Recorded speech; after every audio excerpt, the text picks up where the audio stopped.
How to use color by keyword to brighten up your notifications with colors on the Samsung Galaxy S25, S25 Plus, Edge or Ultra. First, let's return back to the home screen by tapping on the home button at the bottom of the screen. Now from the home screen, swipe down at the top to open up Quick Settings. In here, tap on the settings icon.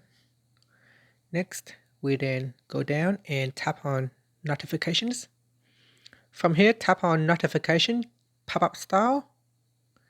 Then tap on color by keyword.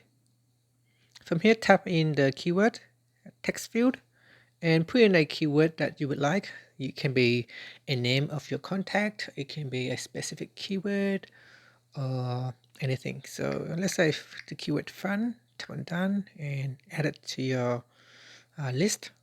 And that's it. So whenever you receive anything that matches the keyword, it will brighten up the screen. Now they are case sensitive, so it has to be exact and an exact match for it to work. And that's it. Finally, you can tap on the home button to return back to the home screen. Thank you for watching this video. If you find it helpful, please like and subscribe to my channel for more videos.